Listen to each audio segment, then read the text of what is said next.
Monday, August 26th meeting of the Board of Education to order. Please stand for the Pledge of Allegiance.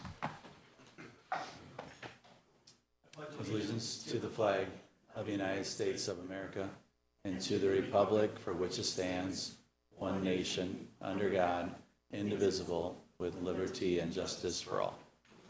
All right, thank you. First on the agenda will be the consent agenda items. So I would be looking for a motion for approval of the minutes of the July 22nd, 2024 board meeting, as well as the statement of receipts and expenditures for July of 24. So move. Second. First and a second, any discussion? All in favor say aye. Aye. Opposed, and that passes. Superintendent's report. Yes, so today was our welcome back for all staff. So we started this morning with a breakfast in our cafeteria and then moved from there into the auditorium here at the high school. We reviewed celebrations from the summer and last school year at each building, and then recognized some individual staff members who either got married or had a baby over the summer. Recognized them. We also recognized our staff members for years of service. So, each of our buildings, we have those banners for 5, 10, 15. Well, this year we go 5, 10, 15, 20, 25, 30, 35, 40, and 50 years. So Patty Shepard wins. She's been here 50 years as both a teacher and a special ed para. And so kudos to her. A couple people talked to me about they weren't even 50 years old yet. And Patty's been here 50 years. So it's sort of funny with that. But great opportunity to recognize our staff. A fun time doing that. Then we used the Olympic theme. We had a Kahoot where we tested people's knowledge on history of Grafton, some history of the Olympics, history of our school district, which buildings, what grade level had the biggest class sizes and so forth. And using that theme, we had gold, silver, and bronze winners, and Dr. Gunderson was our gold medal winner. Kudos. Mike Bergman was our silver medalist, so the high school teacher, and Carla Piaro, Woodview teacher, won the bronze. So exciting to see the three of them. A lot of competition. There was a very competitive group. A number of you were there this morning, and they were very competitive. A lot of fun with that, and great to celebrate and just share some of our history and successes that we've had. And then the staff had meetings at their buildings this afternoon, and we'll continue with professional development tomorrow in preparation for our first day of school next week. So our theme for the 24-25 school year is Everyday Heroes. As staff left today, we gave them a card that had "Thank you for being my hero" written on the front of it, and we encouraged them to write a note to someone that has been a hero to them. If it's internally, then we said that we would use our interoffice mail to send it, but if it was someone external, that we would then pay for that postage to get that message out, to just share the opportunity that someone has made an impact on their life. And that's going to be our theme throughout the year, of recognizing our staff for doing some great things with our students. So we're excited for that. So we will start school. As a reminder, 6th, 9th, 10th, 11th, and 12th grades start on Tuesday, September 3rd. 6th grades all day, 9th grades in the morning only on Tuesday, and then 10th through 12th grade join the freshmen that afternoon on the 3rd, and then EC 4K through 5th and 7 and 8 join everyone on Wednesday, September 4th. So excited to have school next week and bring everyone back into our buildings. Enrollment update, we are continuing to see increasing enrollment. We're at 2,175 students right now. There are 3 other people that haven't registered yet, or came in to register but haven't been processed, so that number will change with pluses and minuses. But right now we're at 2,175, which is plus 44 from last year. And speaking with Topher, we were anticipating around that 33 students to be an increase. So 44 is a significantly higher number that goes with that. Grafton High School is up 17. John Long Middle School is up 8. Woodview Elementary is where we've seen the most growth at 28. Kennedy Elementary is -9, partially because we don't have 2 full-day 4K sections at Kennedy this year. That 4K, we had gone to 6 sections, 4 at Kennedy, 2 at Woodview, and now we only have 3 at Kennedy, so there's a smaller number there. But across the district, we're up 44 students, so very happy to see that. And as a reminder, we have the opening of Kennedy Elementary's new outdoor playground. Will be celebrated with a ribbon-cutting ceremony this Wednesday at 6 p.m. Their PTG has done a great job raising funds for that, and we're excited to do a ribbon cutting for them this Wednesday night. And then congratulations to Grafton High School and autos instructor Nick Fullington for achieving certification by the National Institute for Automotive Service of Excellence. GHS is one of only 9 high schools in the state to reach this goal. The award reflects the school's commitment to training students to a level that meets the industry standards needed to enter the automotive workforce.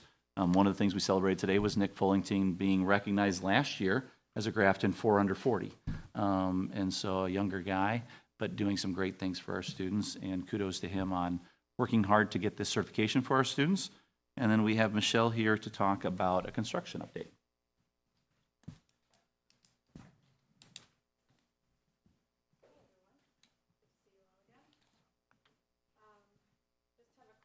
To go through.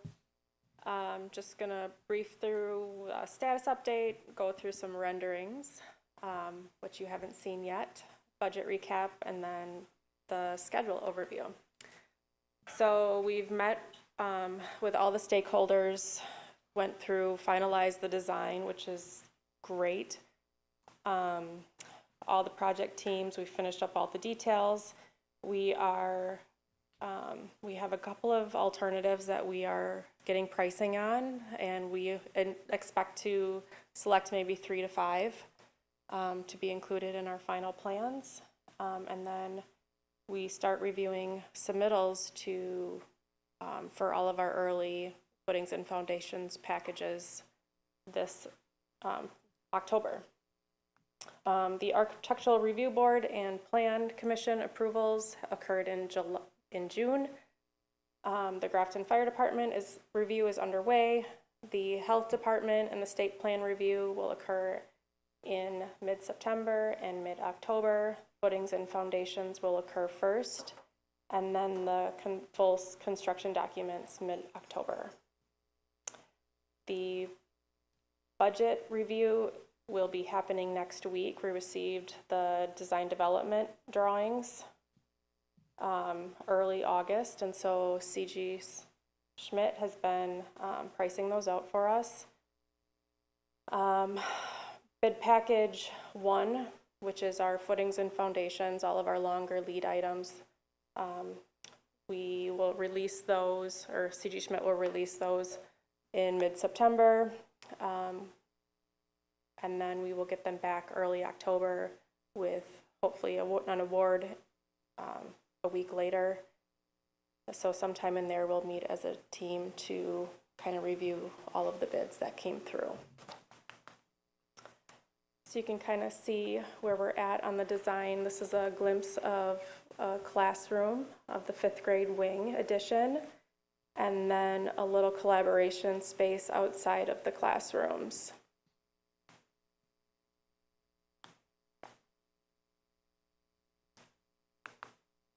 And then a budget summary. As you can see, our original budget is still tracking with our projected costs. We are shifting just a little bit as we're dialing in on the design and getting more detailed costs for the project. Moving some technology out of owner direct and into the construction because we were doubled up, things of those natures. All in all, looking really good. And then high-level schedule overview. We are still tracking as we had been all along, so we're staying right on schedule. Early bid package, just kind of went through that already. Footings and foundations, we hope to start construction this October. So there'll be some activity, and in future board meetings we'll talk about what the site plan looks like and things of that nature. And then the interior renovations will occur at the end of this school year, so starting next summer. Any questions? Can you go back to your first slide, the alternates, the 3 to 5, so is that alternate designs? I missed what those are. So alternatives, so I'm trying to think. So these, some alternative bids. One of them So would one be of- the walkway in front. yes, so the ramps right at, you know, at the drop-offs or the bus lanes, they're kind of steep, so we want to make sure, or we have a number in there to redo some of the curbs. Some of them are deteriorating.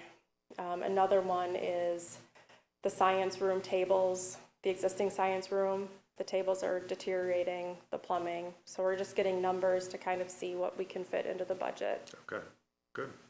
so. And the October 9th review bid, that plus or minus, that's when we bring the board together. So that's what we've done in the past. We have a morning meeting, the board would have an opportunity to be there, see each of the bids before we make a selection for those. So that's when, as we get closer, we'll sort of figure out, you can see the release of 9/16, and then we'll work to a date that get on the calendar well in advance for the board to be aware of. Yep, so we'll have 2 of those meetings from bid package 1 and then bid package 2. Great. So,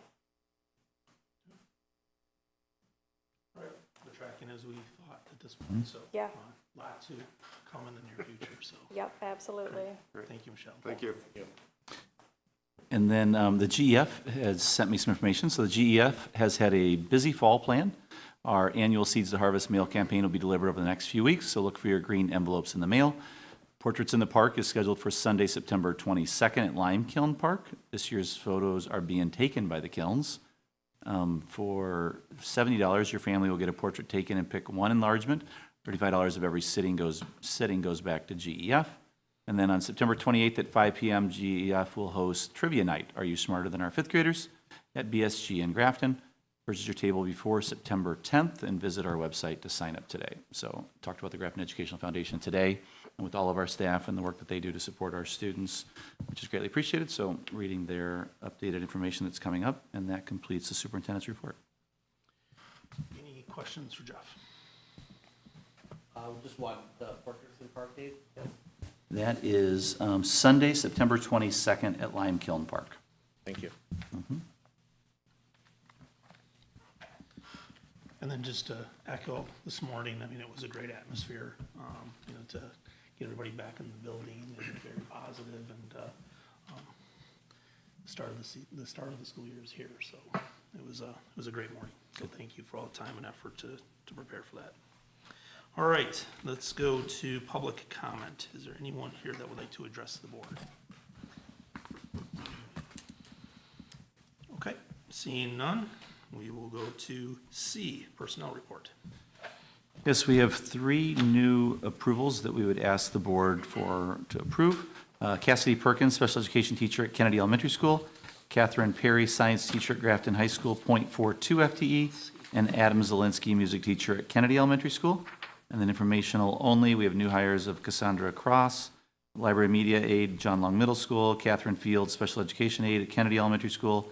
Emily Nedolicki, library media aide, Grafton High School. Kimberly Powell-Staub, kindergarten aide at Woodview Elementary School. And Christina Stuhlmacher, office assistant at Kennedy Elementary School. So those are informational only, but we would ask for approval for those 3 hires. Any questions? Does this round out then all of the hires that we would be looking for at this point? In terms of certified staff, yes. So we'd be fully staffed for teachers. As far as support staff, in my mind, I was thinking, because I signed off on something today for John Long. Are you guys, we're fully staffed across the board with support staff as well? One more aide at John Long, but everyone else, so we have 1 more aide. That's, I just signed off something today, so I thought we were getting really close. We have 1 more that we're interviewing for still. Okay, Thank you. good. All right, with that, I would look for a motion to approve the new hire of Cassidy Perkins, special education teacher, Kennedy Elementary School, Catherine Perry, science teacher, GHS, and Adam Zielinski, music teacher, Kennedy Elementary. So moved. Second. Any discussion? All in favor say aye. Aye. Opposed? That passes, and we welcome our new staff to Grafton School District.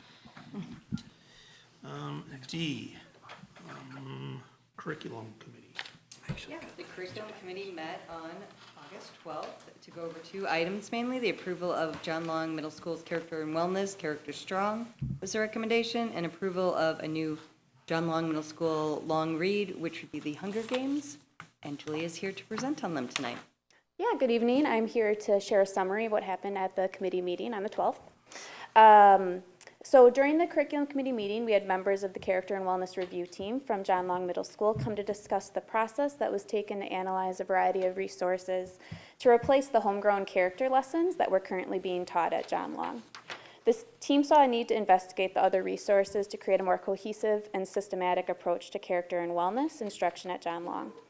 They were looking for a resource that supported Vision 2030 and preparing students to be college and career ready and fit the needs of the students and community.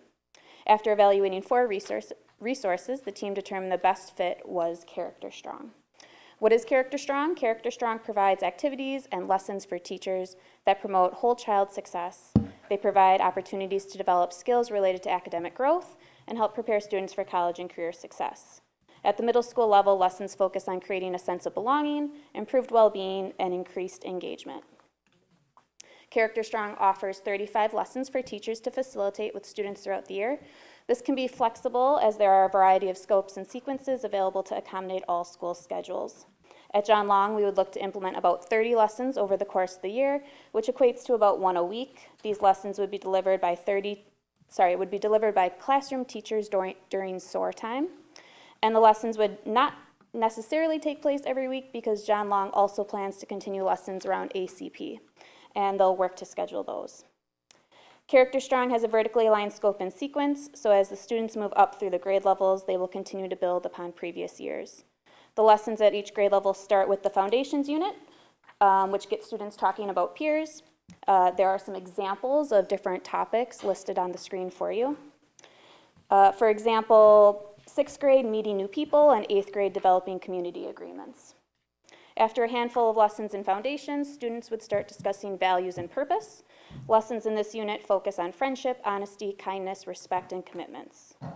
The next 2 units have students focus on emotions and empathy. Lesson topics include understanding stress, happiness, conflict resolution, motivation, perspective taking, and understanding community connections. After that, students will learn how to develop goals and habits to help them be successful in school and beyond. And then the 7th and 8th graders go into a unit on developing leadership and teamwork skills. Topics in that unit also include hands-on team building activities. The final unit for all 3 grades includes a reflection lesson that engages students in looking back through the year on everything that they have learned and accomplished. Teachers who participated in the review process liked Character Strong for a number of reasons. They liked how the lessons were engaging and age appropriate for our middle school students. They also appreciated the flexibility of the number of lessons that could be delivered throughout the year and the ease of which the teachers could deliver the lessons with pre-built slide decks. The lessons are also short, about 30 minutes, which works perfectly for the implementation during SOAR.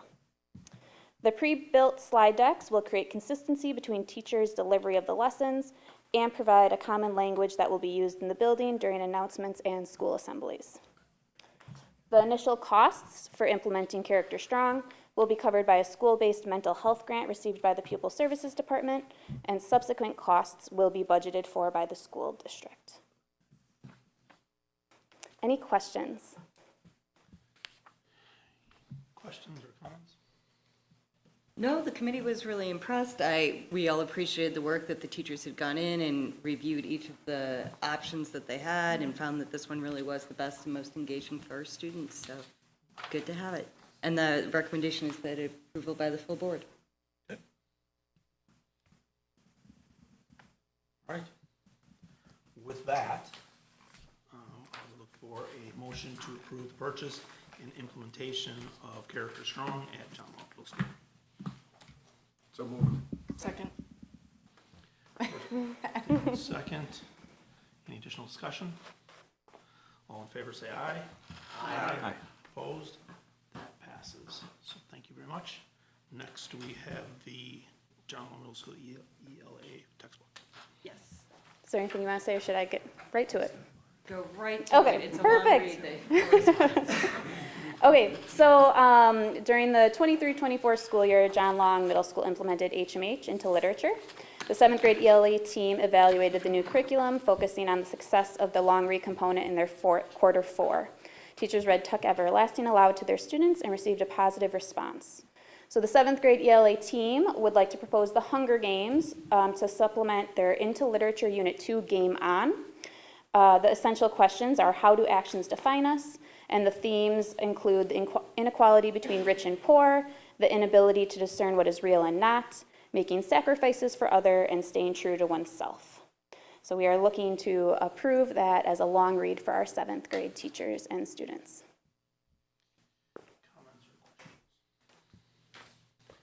And this was something that the teachers had to pick from, they didn't just pick this themselves, correct? Correct, yes. So HMH into Literature had suggested books to implement for each unit, and this is one of the suggested books that they wanted.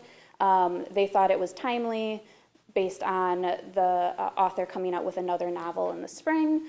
Hopefully get kids excited about reading. There are also sequels to this, so engaging students in a deeper way. Great.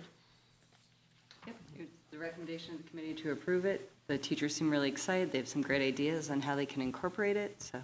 Yep, and HMH does include talking points and things provided along with that for the implementation of the book. Excellent. All right, with that, I would look for a motion to approve the implementation of the Hunger Games at John Law Middle School as a long read for 7th grade students. So moved.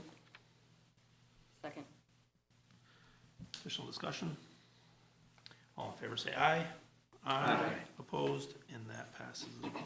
Thank you very much. Thank you very much. Policy, Mr. Kaler. So yes, policy committee met also on August 12th. We had a number of policies to review, a number of revisions that are provided via Neola.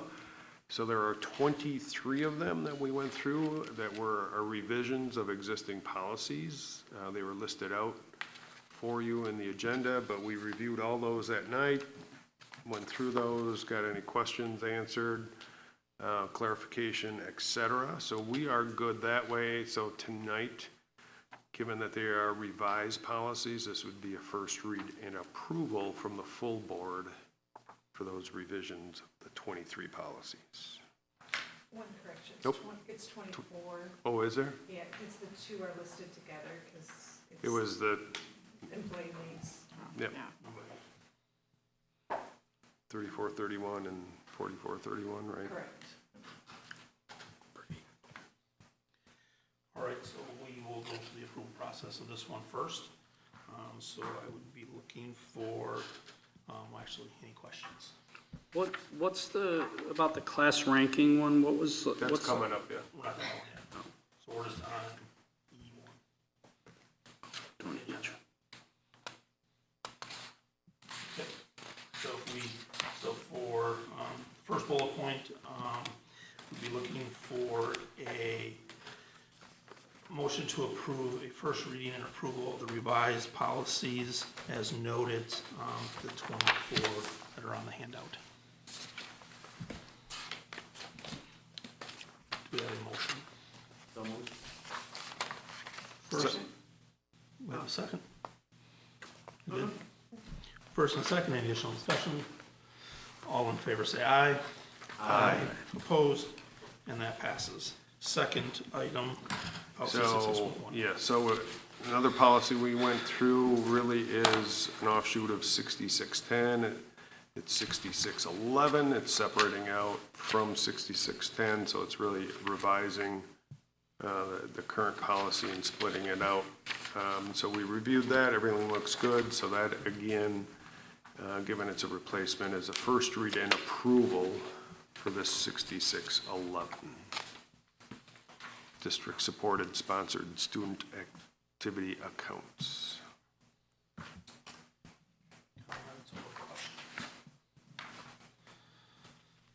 All right, with that one, I would look for a motion for a first read and approval of replacement policy 6611, district-supported sponsored student activity accounts. So moved. Second.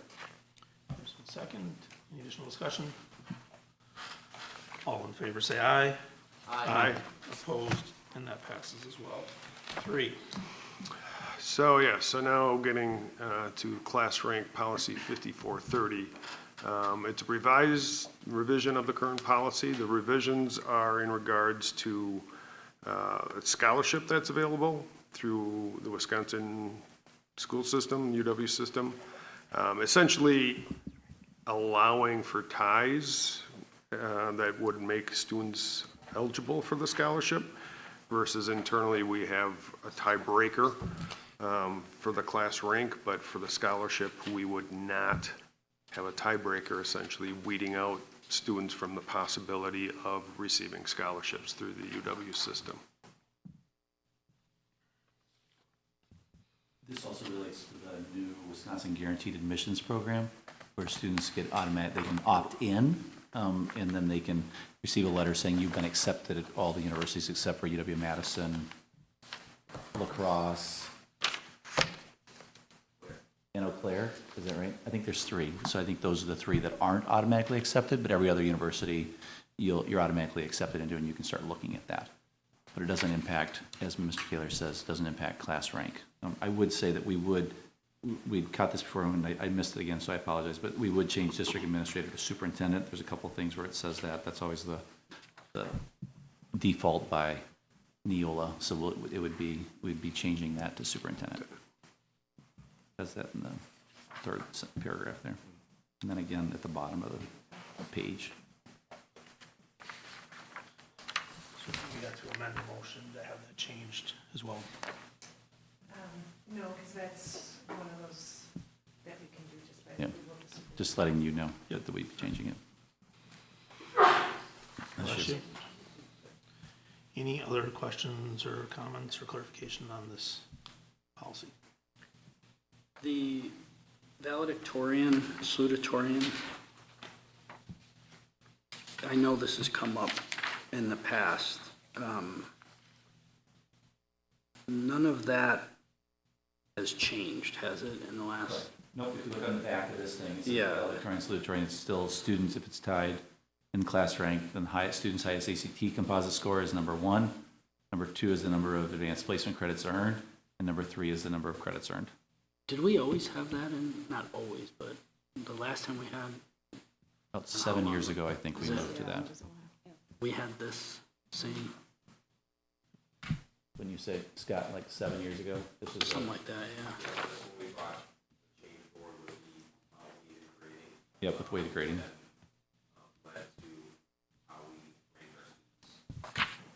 And moved away from having multiple valedictorians.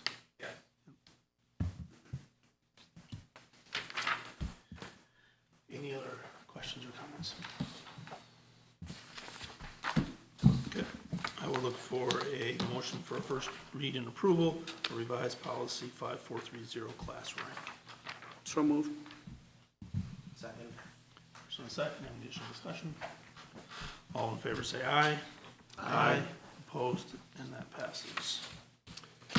So the last policy is policy 6236, Community Service Fund. This is a new policy, so it is just a first read for the full board, and then next month we would come back with a second read and approval pending approval of the first read. Comments or questions on first read? Okay, thank you. We will vote on that one in September. All right, that takes care of the policy committee. Next, we will go to F, GHS handbook revision, cell phone policy. So Mr. Manti coming to speak about a change to the student handbook that he will present on.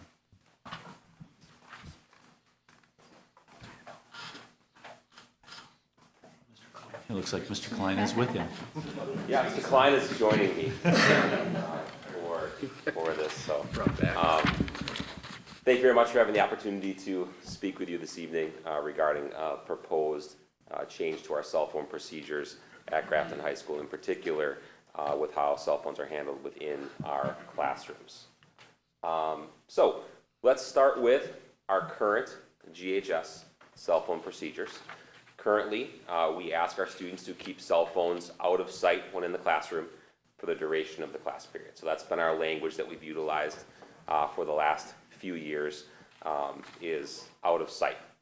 The issue is the effectiveness of this procedure has become very limited as the vast majority of students keep their cell phones on their person. And really what that does is it leads to frequent opportunities for them to check their cell phone, to be distracted by their cell phone, to be tempted by their cell phone at any point during the class period. You know, even with the little bit of dead time that may occur when a teacher's passing out an important document. And a student, you know, their first instinct is to go to their phone and utilize that, and creates a distraction within the room and a loss of focus oftentimes. So that's the issue with the phone being on their person, and the feeling that our out of sight procedures you know, are no longer working like we want them to. Our teachers certainly have started to express some frustration with our current procedure, as it's created significant distractions to learning within the room. And as a result, our teachers are spending an increased amount of instructional time trying to redirect or re-engage kids due to these, our students due to these distractions. So that's our current procedures and some of the issues that we're having with our current procedures at GHS. So what are we proposing? So this is the exact language that we're proposing. So I am going to read it from the slide because it's the exact proposal that we want to use. You did receive a more detailed markup of the entire procedures in our handbook, but this really gets at the heart of the change, which is upon entrance into each classroom in periods 1 through 8, students must check their phone into the cell phone caddy located near the teacher desk. Cell phones will be off your person for the duration of the 85-minute class period. Teachers will assign students a specific slot in the caddy for their phone, and will use this to take daily attendance. A little bit later, Mr. Kalina will demonstrate that for you. Important to let our students and families know when cell phones are allowed. Cell phones are allowed in the building. They may be used at the following times: before school, after school, during passing time, and during lunch. In addition, students may use cell phones with teacher permission during study hall and Black Hawk time. So really, we're looking at our academic class periods in terms of removing those cell phones off their person for those 85 minutes for the purpose of focus, attention, and engagement. Jumping ahead just a little bit, why would we recommend this change? And the purpose of the change is just what I indicated. We're looking to increase student engagement within classrooms, ultimately allowing our students to improve their focus and achievement, and allowing our teachers to teach, you know, without the consistent disruptions of cell phones during academic periods. So we want our teachers to teach, our students to learn, and we believe that this change in our building will help greatly with that. There is quite a bit of conversation occurring with this on a local and national level. Many articles, I know you've been forwarded a few of those articles. Ultimately, some districts are banning cell phones from classrooms, banning them from even coming in buildings. You know, we're not recommending that as a part of our new procedure. We're simply recommending that our students follow the new procedure of utilizing the classroom caddy appropriately. And if they do that, we believe we'll have success with this procedure moving forward. So that's why we're recommending the change. And how would we communicate this change? We would immediately message the handbook change to our students and families this week in preparation for the start of school next week, so they have that information in advance. We have a student homeroom period on our very first day, September 3rd. We would have communications ready to go in homerooms, procedures established, and then with the afternoon of September 3rd, where students go to all of their 8 classes for short 15-minute increments, we would have them already utilizing that process right away on that first day, just to get off to a great start. Another important part of communicating this would be just promoting this in a positive manner, and that is where our Arrive and Thrive for 85 promotional flyer comes into play. That connects directly to our Be Your Best at GHS initiative, which we've talked about with the board before, which is trying to improve student academic behaviors. This does fall under Be Your Best at GHS in terms of being engaged in the classroom. It's one of our big principles of that. So who better to show you the caddy, and then he's gonna walk you through just a couple of pieces on the flyer. Mike's been working really hard on this as well with classroom teachers, and he's gonna, looks like he's gonna take your phones for this as well. Okay. Yeah. Yeah, solid. Mike? All right, thank you, everybody. So we really worked hard, worked with a group of teachers to come up with a promotional document. And again, our goal is we're helping our students understanding the power of being present. And all these statements here, these 5 statements are you statements. These are about our kids. We are here to help kids. And sometimes we know that social media can be a major distraction in our school. So by doing this, again, we're promoting, helping our kids engage more when they're in our class. Okay, we want to help them solve problems. We know right now that taking away a phone, taking away social media for 85 minutes in academic time, we know that will help them, okay, be more focused and more engaged. Okay, increasing academic success. The brain study, okay, in 2016 indicates that overall there's an average of 6.4% in academic success. Experiencing better mental health, wellness in our school is really important. Teenage mental health is really important. We know that by reducing the amount of connections with that social media during academic time will help us improve this. And again, we're not going to be able to cure all cyberbullying incidents, but we know that's not going to happen when kids have their phones checked. So again, if this is going to be a promotional flyer, this will be posted in all teachers' classrooms.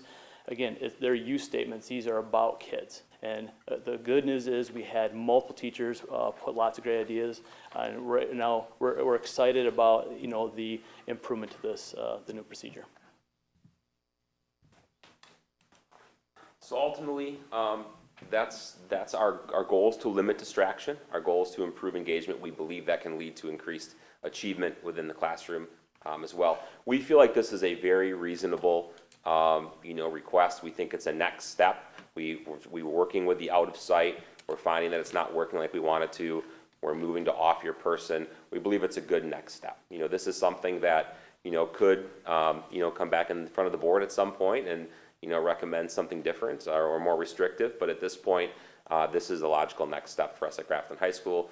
We feel good about it, and we feel that that our students and our families, once we talk with them about this, will understand the why behind it.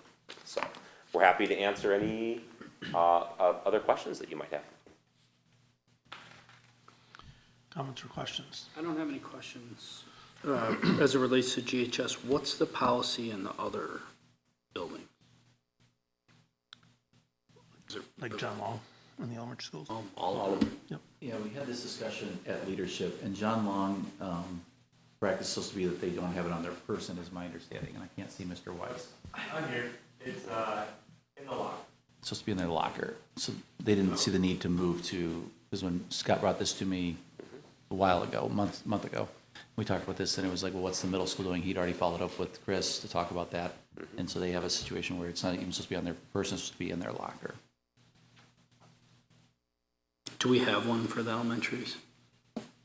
A policy? We do not, I do not believe so. I think, Craig and Jill, we talked about this. Devices are up in your locker. Right. And they're out of sight, and you want them in your locker.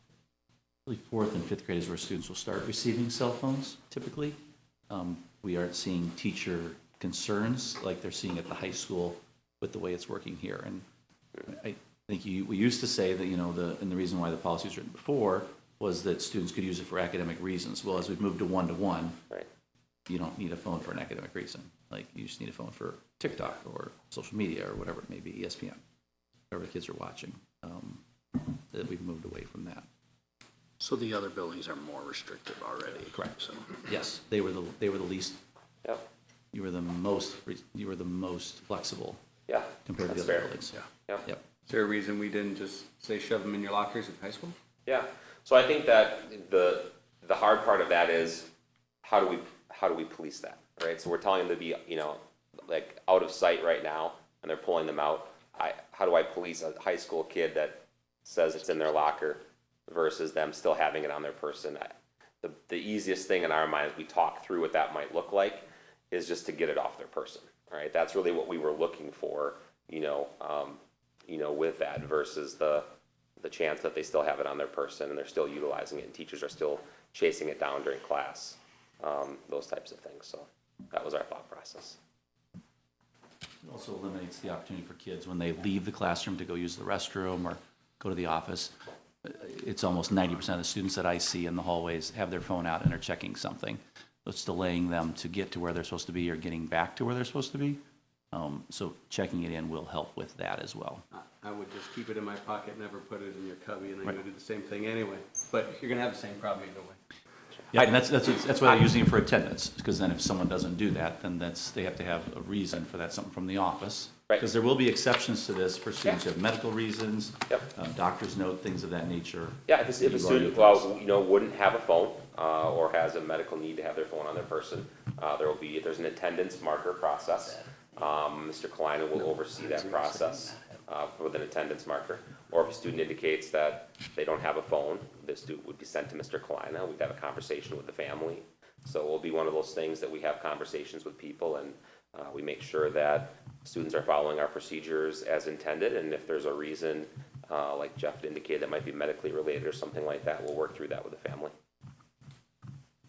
I do see how this could evolve, as Blair is saying, but I think also the wearable watches, is it, you know, are the phones gonna be off? I don't think, we talked about that, but I don't think they have to be powered off, but that might be the next step, or something like that, so that you can't even get.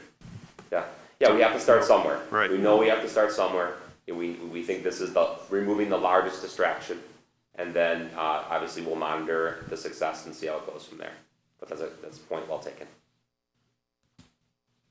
Other comments? I certainly think it's fair and reasonable, and I mean, parents will be notified, and they will be able to get in touch with their kids at certain times, and if there's an emergency, they would just have to know they have to go through the office or something in that regards. Yeah, that's correct. We'll make sure that we communicate that. Okay. Great demonstration, by the way. That's why he's here. All right.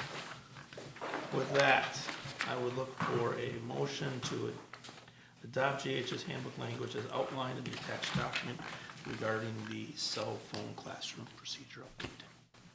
So moved. Second. First and second, any additional discussion? All in favor, say aye. Aye. Opposed? And that passes. Thank you for your Thanks for work. your work. Appreciate it. All right. G, 20-year capital maintenance plan. Yes, administration is pleased to bring the capital maintenance plan to the board for approval. As you may recall, we did review capital maintenance plan back at the May finance meeting, where we looked at the projects that were set to be completed, or at least partially completed, in the 23-24 fiscal year. We took a look at some of the new projects that were identified. Now that we have closed the fiscal year, these are the projects that were either completed or started in the 23-24 fiscal year. These projects, at least the expenditures on those projects, came to a total of about $609,000. Also newly identified projects are the side curtains in the GHS auditorium. And then we also have some projects that are being covered with transfers from budget funds at the high school and the middle school, identified here on this slide. The plan in general basically lists projects by location, along with the cost and the year that that project would be completed. As we track the available funding we'll have over time, you can see that here in years 8, 9, and 10, we have some increased expenditures that will start bringing that, the balance down in Fund 46, but we still end year 10 with $350,000 available. So the key performance indicator of having a fully funded 10 years of our capital maintenance plan is met. With this plan, we do have enough money to tackle those projects along with, along with the budgeted amount being transferred to Fund 46 each year. Any questions? No question, just a comment. I mean, I was reflecting on this as I was looking at this, and over the next 10 years, starting with this school year, 24, 25, I went out over those 10 years and looked at the expenditures, and it's over $6 million. It made me think of all the referendums we're seeing for maintenance things. And here we are, because I was on the board when this Fund 46 was first established, and we've come a long ways. And to have $6 million worth of projects funded for the next 10 years, we're in a really good spot. And it's one of the things that came out of that 17 referendum was to take care of our facilities, and boy, these numbers definitely show that. So I think we're in a really good spot. Thank you, Topher, and everyone who puts time and effort into this. And Jamie, is he back there somewhere? I know he helps a lot piecing this together with all those different pieces that go into that, so appreciate it. Any other comments or questions? Okay. With that, I would look for a motion to approve the 24-25 capital maintenance plan as presented. So moved. Second. Additional discussion? All in favor say aye. Aye.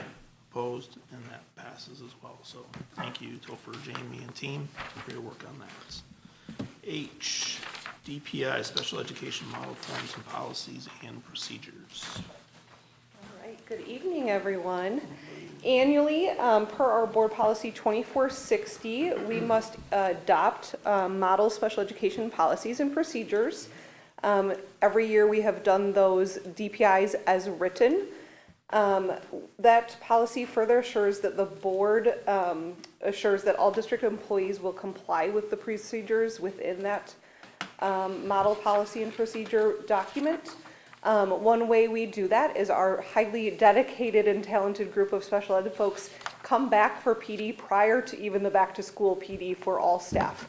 So annually they receive additional training to make sure that they do follow all policies and procedures outlined in that manual. So it is our recommendation that we continue to adopt the model policy and procedures as written. Comments or questions? All right, it's staying the same, so I would look for a motion to adopt the Wisconsin Department of Public Instruction Model Local Educational Agency Special Education Policies and Procedures as the board's official policy. So moved. Second. First and a second, additional discussion. All in favor say aye. Aye. Opposed? That passes. Thank you. I, student overnight trip request. Yes, we have two trip requests that we'd ask for board approval for, one being the 7th and 8th grade Washington DC and Gettysburg trip that will be in June of 2026. So it gives Sarah Stanzlowski and whoever the male chaperone may be an opportunity to help fundraise for these students. So they go to, she's attached a sample itinerary for the five days that they're in Washington DC and Gettysburg, so you can see some of the monuments that they're able to visit and some of the activities that they're able to do. So they do some fundraising for this. They fly out of Milwaukee and into DC and then travel by coach bus throughout that time. So we'd ask for board approval for that so they can start planning for that. And then coming up a little bit more quickly is the Grafton cross-country team with an overnight trip to Glacier Hills, rustic cabins and campsites with Coach Brian Brogelman and then Celia Willie, so male and female chaperones, departing on 10, 11, 24 and coming back on the 13th. So it's for, they say for the past 20 plus years, they provided an overnight experience at a hotel resort. Boys and girls cross country team being able to do some bonding and teamwork during that time. That's coming up in October. So we would ask for board approval for both of those overnight trips. Comments or questions? Okay, seeing none, I will look for a motion to accept the two overnight trip applications as presented. So moved. Second. Additional discussion? All in favor say aye. Aye. Opposed, and they both pass. J, gift reports. Two gift reports that we would ask for board approval for. We have, both of them are restricted gift for GHS soccer. One from Michael and Nancy Vanden Weilenberg for GHS girls soccer, for GHS shelters in the amount of $1,000, and one from Michelle and William Mitchell, also for Grafton High School soccer shelters in the amount of $1,200. So we'd ask for board approval for both of those donations. I will look for a motion to accept the gift reports as presented. So moved. Second. All in favor say aye. Aye. Opposed? That passes. We thank them for their generosity, and we will send them a letter for that. All right, the Board of Education will consider a motion to convene in closed session pursuant to Wisconsin Statute 19.85, Section 1, subsection C, considering employment, promotion, compensation, or performance evaluation data of any public employee over which the governmental body has jurisdiction or exercises responsibility for purpose of considering performance-related data and compensation of the superintendent. Do we have a motion to go into closed? Second? We will take a voice vote. Bob? Yes. Yes. Yes. Yes. Yes. Yes. And yes, we are in closed.